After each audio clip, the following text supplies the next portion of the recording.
merci de cette invitation à participer à la 20e session de cette réunion à laquelle on est assez fidèle et qu'on voit prospérer et au bout de 20 ans, on voit tout le chemin parcouru, mais je pense qu'on y reviendra tout à l'heure. Donc, on m'a demandé de parler de l'implantation des centres de compétences et de leur évolution. Donc, les centres de compétences pour le syndrome de Marfan, vous les connaissez, hein. Il y en a un qui est à Rennes, il y a le centre de référence qui est situé ici à Paris, il y en a un qui est à Nancy, il y en a un qui est à Dijon, il y en a un qui est à Lyon, il y en a un qui est à Marseille, il y en a un qui est à Toulouse, et il y en a un qui est à Bordeaux.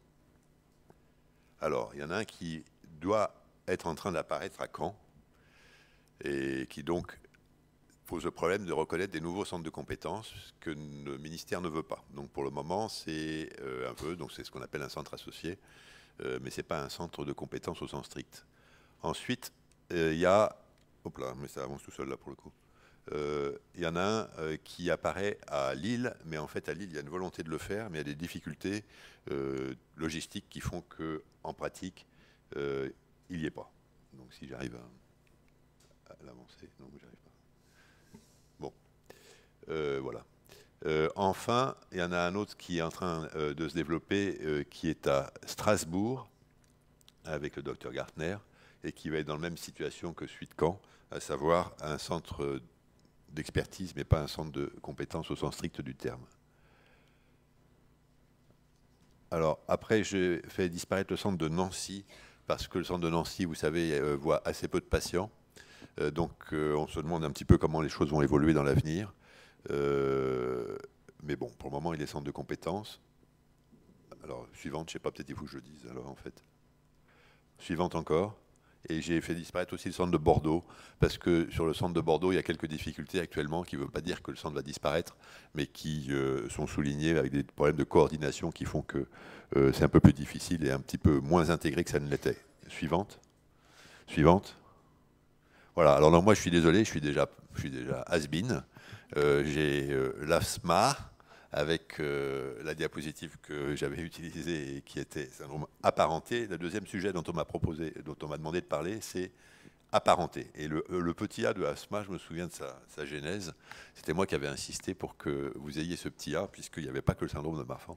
Et à l'époque, on avait commencé par le début de l'alphabet. Donc vous avez beaucoup progressé, maintenant vous en êtes au S. Nous, on était au A. Alors, un peu de complexe. Donc ici, vous avez une paroi aortique avec le sang qui se trouve là, et puis l'extérieur de la paroi qui est là. Et vous voyez que la paroi aortique est très très bien organisée. C'est une paroi aortique normale, avec des cellules qui sont des cellules musculaires lisses, et entre elles, des fibres qui sont très bien organisées, qui sont des fibres d'élastine, avec autour de ces fibres d'élastine, donc ça c'est ce qui est représenté en plus gros ici, ces fibres d'élastine, avec autour de ces fibres d'élastine de la fibrilline. Et puis ici, vous avez une paroi aortique qui est désorganisée, qui est ce qui peut se passer et qui augmente la fragilité de la paroi, et ce qu'on voit chez les gens qui ont un syndrome de Marfan, par exemple, mais aussi les syndromes apparentés et les gens qui ont un anévrisme de l'aorte en général, et qu'on va essayer d'expliquer un petit peu. Donc vous avez vos fibres d'élastine qui sont comme ça, qui sont entourées par de microfibrilles, dont la fibrilline de type 1, qui est la molécule qui est anormale dans le syndrome de Marfan classique. Cette fibrilline de type 1, elle a comme rôle, entre autres, de retenir une molécule qui s'appelle le TGF-bêta. Et donc, quand il y a une destruction ou une altération de la paroi, il y a du TGF-bêta qui est libéré. Alors, suivante, ce TGF-bêta libéré, il va aller se fixer, ici, c'est représenté une cellule musculaire lisse, donc les petites cellules qui sont là, c'est ça. Et le trait ici, c'est donc ça. Et vous voyez qu'à partir de là, va donc être libérée une molécule qui va agir sur la cellule qui est juste en dessous, qu'on appelle donc le TGF-bêta, qui va se mettre sur des récepteurs, qui va avoir des intermédiaires intracellulaires et qui va aller ici dans le noyau, où ça va modifier les gènes. Donc, suivante. Le Marfan classique, c'est l'anomalie de la fibrilline de type 1, donc de cette petite fibrille qui est tout autour des fibres d'élastine. Suivante. Là, on commence à reparler de anomalie du récepteur du TGF-bêta, du 1 et du 2, puisqu'il y a deux récepteurs qui coopèrent, qui vont faire aussi des syndromes apparentés. Suivante. Toujours dans les syndromes apparentés, on a les anomalies des molécules qui sont à l'intérieur de la cellule et qui transmettent le signal. Suivante. On a rapporté récemment des anomalies enfin une anomalie génétique qui est responsable de ce qu'il y a moins de TGF-bêta chez des gens qui développent les anévrismes que chez ceux qui n'en ont pas. Suivante. Et enfin, on a rapporté également des modifications des protéines qui sont des protéines de la contraction de la cellule musculaire lisse, donc qui ne sont pas la même voie que celle-là, qui sont dans la cellule musculaire lisse et qui ont comme rôle de faire que la cellule puisse se contracter. Et elle a une fonction contractile qui est important pour son intégrité. Diapositive suivante. Donc on a en fait un premier groupe de pathologies qui est celui-ci, dans lequel on a tout ce qui est la voie du TGF-bêta, que ce soit la voie du le TGF-bêta lui-même, le récepteur ou les intermédiaires intracellulaires. Suivante. On a un deuxième groupe qui est les anomalies des protéines de la contraction de la cellule musculaire lisse, donc l'actine et la myosine, qui sont celles qui font que la cellule se contracte, qui sont des molécules assez proches de celles qu'on a au niveau des cellules musculaires squelettiques. Suivante. Et on a un troisième groupe qui sont des anomalies, qui est représenté ici par l'anomalie de la fibrilline 1, et qui sont des anomalies des protéines de la structure, et qui vont directement entraîner une faiblesse de la paroi. Donc vous voyez qu'on complexifie beaucoup les choses par rapport à ce qu'on avait initialement, qui était le Marfan classique avec la fibrilline, et c'est tout. Diapositive suivante. Alors, pour ce qui est du syndrome de Marfan classique, je vous ai mis des courbes de survie, ce qui est toujours un peu dangereux. Donc, courbe de survie. Ici, vous voyez, en 72, il était rapporté que la survie des gens qui avaient un syndrome de Marfan n'était pas bonne. Vous avez 40 ans, 50 ans, 60 ans, vous voyez que les gens avaient des soucis assez tôt. En 93, ça a été rapporté que ça allait mieux. Et en 2009, je crois, oui, en 2009, on avait regardé la population des gens qui avaient un syndrome de Marfan qu'on suivait, et vous voyez que déjà, c'était beaucoup mieux. Donc on a dit, il y a 30 ans de gain d'espérance de vie des gens qui ont un syndrome de Marfan au cours des 30 dernières années.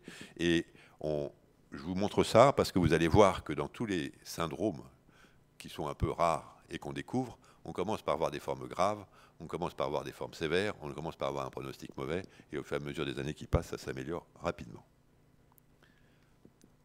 Suivante. La deuxième chose que je veux dire, c'est qu'on va retrouver chez les syndromes apparentés ce qu'on retrouve également chez les syndromes de Marfan, à savoir une grande variabilité. Ici, vous avez le degré de dilatation de l'aorte. Donc la zone bleue, c'est l'aorte normale, et puis au-dessus, c'est dilaté. Et là, vous avez l'âge. Alors je vous le dis, parce que c'est écrit en tout petit, 10, 100, 20 ans, 30 ans, 40 ans, 50 ans, 60 ans, 70 ans, 80 ans. Donc vous voyez, on a des gens qui ont un syndrome de Marfan qui ont 80 ans. Hein. Donc on n'a pas beaucoup pour le moment, mais parce qu'on n'en suit pas depuis très longtemps. Mais on en a de plus en plus. Donc vous voyez qu'on peut avoir une dilatation de l'aorte modérée à 80 ans, ou une dilatation de l'aorte importante à 10 ans. Donc il y a une grande variabilité du syndrome avec des formes qui sont sévères et des formes qui ne sont pas du tout sévères, avec la même mutation, le même gène en cause, on va dire. Et pour ce qui est des syndromes apparentés, elle n'est pas passée suivante, voilà, la voilà. Pour ce qui est des syndromes apparentés, donc mutation du récepteur 2 du TGF-bêta, donc qui est dans le deuxième groupe, le grand cercle que je vous avais montré avec la voie du TGF-bêta, vous voyez la même chose. Vous voyez des gens qui ont 70 ans qui n'ont pas d'aorte dilatée, et vous voyez des enfants qui ont 10 ans et qui ont une aorte très dilatée. Donc tous ces syndromes sont marqués par une grande variabilité, et donc il y a des formes extrêmes, graves, pas graves, intermédiaires, tout ça. Et c'est difficile de parler de moyenne, c'est ça que je veux dire. Chaque cas est un cas différent. Suivante. Alors, les syndromes apparentés sont de reconnaissance plus récente, et du fait de ces reconnaissances plus récentes, c'est entre autres parce qu'ils sont plus rares, et donc pour avoir des données qui soient un petit peu fiables, il faut se mettre à un certain nombre. Donc on a développé quelque chose qui s'appelle le Montalcino Aortic Consortium, MAC, hein, ça vous évoque ça, MAC, Montalcino Aortic Consortium, dans lequel vous voyez qu'il y a des tas de gens qui viennent de Rennes, de Lyon, de Gand, de Hambourg, qui viennent de Texas, qui viennent d'Espagne, Barcelone, qui viennent du Japon, qui viennent de Paris, qui viennent du Belloch College Texas à nouveau, de Bordeaux, qui viennent donc de la filière, qui viennent de Sydney, et qui viennent de partout. On a récupéré, on a collaboré avec des gens qui travaillent sur ça un peu à travers le monde. Et suivante. Et bon, voilà les gens en question, qui sont assez sympathiques, vous voyez sur leur tête. Hein. Vous reconnaissez Catherine Boileau ici, vous reconnaissez votre serviteur, vous reconnaissez Diana Milevix, qui est une grande, qui fait vraiment beaucoup avancer la recherche. Vous reconnaissez Eric Pieritz, qui est un grand spécialiste du Marfan, des Espagnols, enfin bon, des tas de gens sympathiques. Suivante. Voilà. Alors, donc, suivante, voilà. Donc, pour vous montrer la courbe de survie qui a été rapportée initialement avec les gens qui avaient une mutation des récepteurs 2 du TGF-bêta, donc des syndromes apparentés, où d'abord on a reconnu les formes les plus graves, et vous voyez que là aussi, le pronostic n'est pas bon. Ça a été publié en 2006. Suivante. Ensuite, nous, on a regardé un petit peu les gens qui étaient suivis dans le centre de référence, et on a trouvé que c'était meilleur. Mais là, c'était les gens pour lesquels on n'avait pas de diagnostic. Une fois que le diagnostic était porté, vous voyez que le pronostic est bien meilleur. C'est-à-dire que la survie est bien meilleure. Et donc, en fait, ça souligne encore le bénéfice qu'il y a à être connu, à être suivi pour tous ces syndromes. C'est vrai pour les syndromes apparentés comme pour le syndrome de Marfan. Diapositive suivante. Et donc là, on a réuni donc 176 patients qui avaient une mutation dans le récepteur du TGF-bêta-R1, 265 dans le récepteur du TGF-bêta-R2, qui sont, donc vous voyez, avec tous ces centres, on réunit des nombres qui ne sont pas immenses, ce qui veut dire que c'est quand même pas très fréquent. Mais bon, c'est tout ce qu'on découvre, ce sont les syndromes apparentés, qui, pour la plupart, étaient découverts à l'occasion de, alors, 57% familial screening, ça veut dire on cherche dans la famille s'il y a quelqu'un d'autre qui est atteint, et c'est plus de la moitié des cas qui sont découverts grâce à ça. Dissection aortique, 16%, 15%, des découvertes d'un anévrisme, un peu moins d'un quart, et puis un aspect particulier, moins de 10%. Autant d'hommes que de femmes, etc. Diapositive suivante. Et donc là, vous voyez qu'on commence à se rapprocher des courbes de survie qu'on voit dans la population générale, avec, et ce qui est très différent de ce qu'on avait rapporté initialement, parce qu'on a un échantillon qui est plus représentatif de l'ensemble de la population, qui n'est pas des cas sélectionnés qui vont dans des centres de référence du 3e degré, parce qu'on commence à savoir les prendre en charge mieux et les traiter mieux, et donc on a les mêmes gains d'espérance de vie que ce que vous avez observé initialement dans le Marfan classique avec les syndromes apparentés. Diapositive suivante. Alors, ça, il y a des signes qui sont un peu particuliers, donc que je vais vous montrer. Le premier, c'est la tortuosité aortique. Diapositive suivante.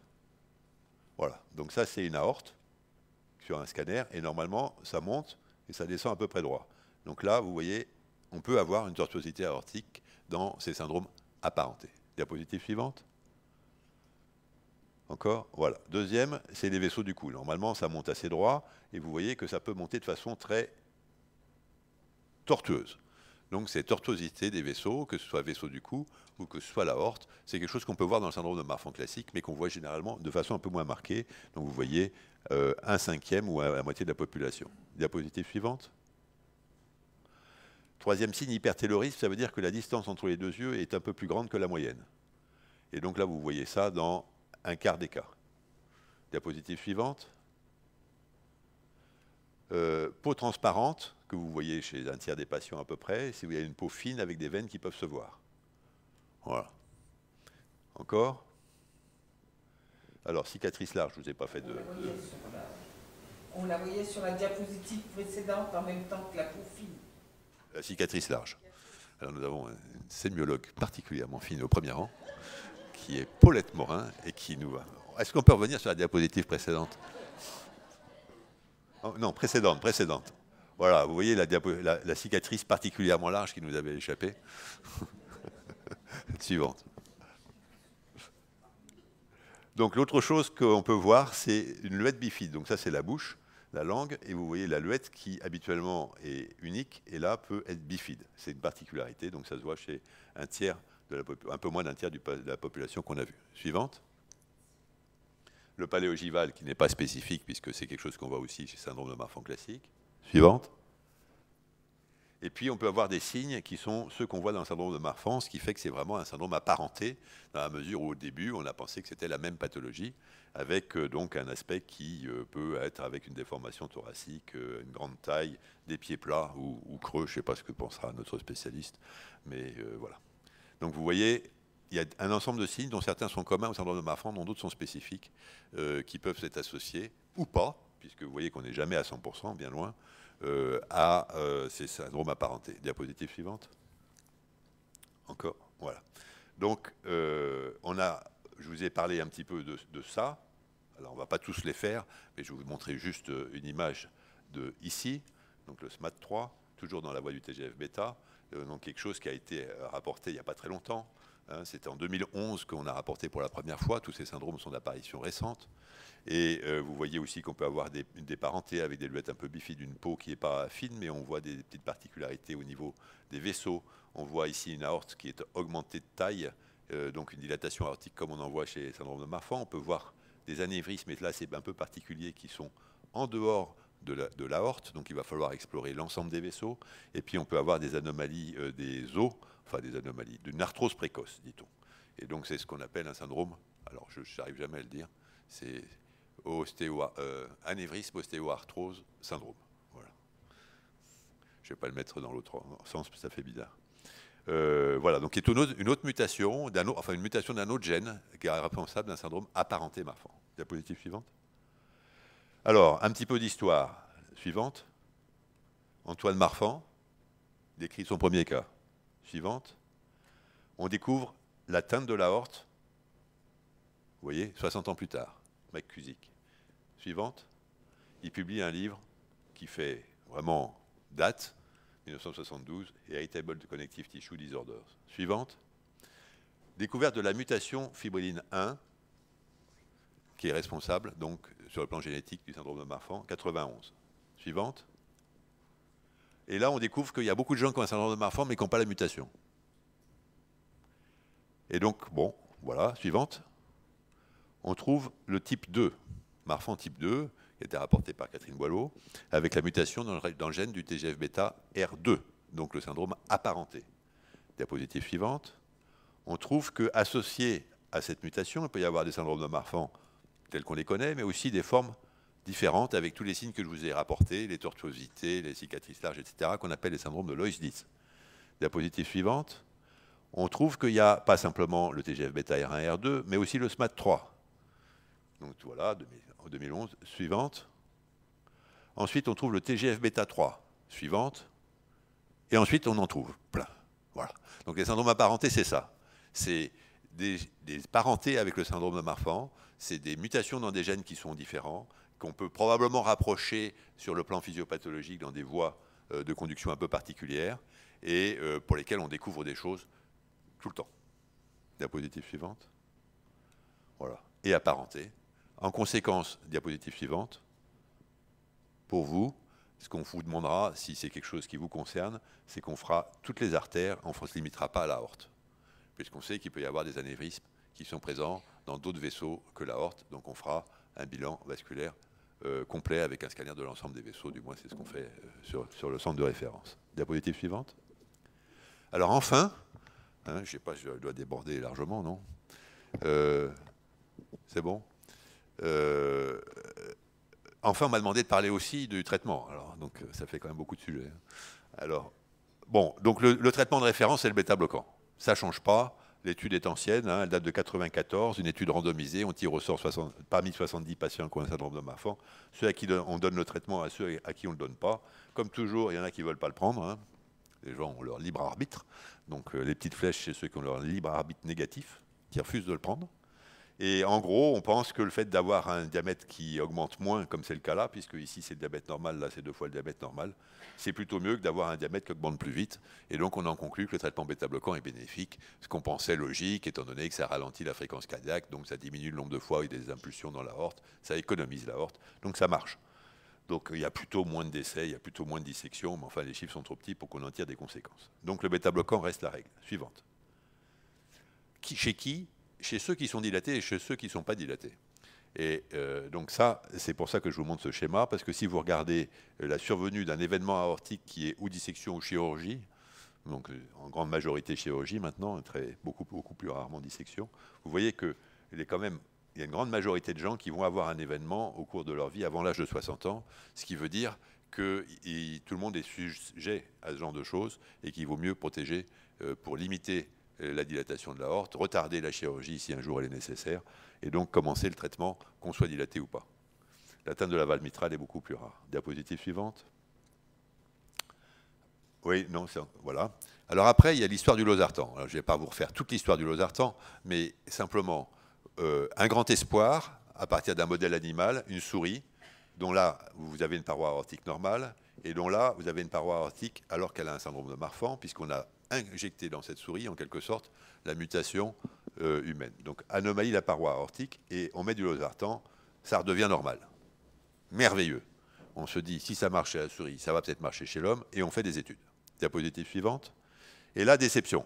Alors, les premiers qui rapportent, enfin les premiers qui rapportent, c'est pas vrai, mais ceux qui ont fait cette étude chez la souris ont fait aussi une étude donc chez des patients qui avaient un syndrome de Marfan, qui avaient une aorte dilatée, et vous voyez ici des courbes de survie, c'est-à-dire que 100%, si ça reste à l'horizontale, il ne se passe rien, et quand ça descend, ça veut dire qu'il y a des événements qui surviennent, et vous voyez que ceux qui sont sous bêta-bloquant, ici, athénolol, ont moins d'événements qui ne surviennent que ceux qui sont sous losartan. Alors la différence n'est pas significative, mais quand même la tendance est à penser que le bêta-bloquant est supérieur au losartan. Dans cette étude, il était comparé d'un côté losartan, d'un côté bêta-bloquant. Les gens n'avaient pas les deux.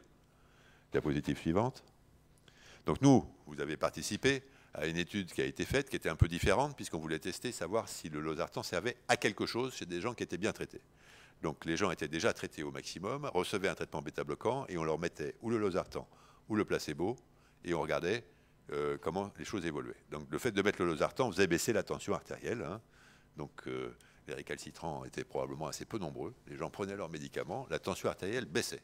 Donc le médicament était pris, et l'effet qu'on aurait dû voir était attendu. Hein, la tension est plus basse chez ceux qui reçoivent le losartan que chez ceux qui reçoivent le placebo, que ce soit pour enfin bon, la pression est plus basse. Suivante. Et par contre, la vitesse de dilatation de l'aorte, là, ça c'est le pourcentage de patients qui dilatent un petit peu à cette vitesse-là, etc., est exactement identique. Il n'y a pas de différence entre le placebo et le losartan. Donc il n'y a pas de bénéfice à prendre le losartan. Grosse déception. On imaginait que c'était bien supérieur au bêta-bloquant. La première étude montre que c'est plutôt inférieur. On imaginait que c'était très efficace. On est incapable de montrer son efficacité quand on traite des gens, 300 patients, donc 150 traités pendant 3 ans, aucun effet statistique. Diapositive suivante. Donc voilà, on en reste au bêta-bloquant. Autre chose qui a évolué au cours du temps, c'est le diamètre à partir duquel on opère pour un syndrome de Marfan. Auparavant, on opérait à 45 mm, et dans les dernières recommandations, ESC, c'est la Société européenne de cardiologie. Donc il y a des tas de gens qui se mettent ensemble, qui réfléchissent beaucoup, qui regardent ce qui est sorti comme littérature et qui disent, voilà, nous on pense que le seuil opératoire, c'est ça. Parce que c'est à partir de ce seuil-là que le fait de prendre un risque opératoire est justifié par le bénéfice qu'on en attend. Et donc 45 mm, c'est ce qu'il y avait. Bon. Et puis, c'est l'amélioration de la qualité de vie, de l'espérance de vie, de la prise en charge, etc. 50 mm, ce sont les recommandations maintenant en 2012. C'est une modification qui a été observée sur les recommandations européennes, c'est une modification qui a été observée sur les recommandations américaines. Donc c'est quelque chose qui maintenant est bien validé. On opère à 50 mm. Diapositive suivante. Donc, les bonnes pratiques, puisque c'était ça la question posée. Bêta-bloquant, le traitement en référence chez tous. Il y a une seule contre-indication, c'est l'asthme sévère. S'il est contre-indiqué, si on ne peut pas le prendre, etc., on essaye de donner un médicament qui a un peu le même effet, inhibiteur calcique ralentisseur, donc qui est une autre classe thérapeutique, qui a aussi comme effet de ralentir la fréquence cardiaque et de diminuer la force de contraction. Et puis, les bonnes pratiques aussi, c'est la limitation des sports pour éviter les sports dans lesquels il y a des à-coups trop brutaux, des efforts très violents qui font que la pression artérielle monte brusquement. Quand on fait de l'haltérophilie, par exemple, il y a des gens qui ont mis un cathéter dans la radiale, là, dans l'artère qui est ici, mesurer la pression, et on voit que la pression, qui normalement est de 110, hein, vous avez une tension à 110 ou 11, mettons, pour prendre des chiffres auxquels vous avez peut-être plus l'habitude, 11, 12, allez, 12, 13, elle peut monter jusqu'à 35, 40. Donc c'est sûr que si vous montez votre tension à 35-40 sur une aorte qui est un peu fragile, on pense que ce n'est pas une bonne idée. Donc on dit il ne faut pas faire d'efforts brutaux, violents, type haltérophilie. Diapositive suivante. Voilà, là je passe la parole à notre psychologue favorite, Marie-Hélène Marcadet, qui a une annonce à vous faire.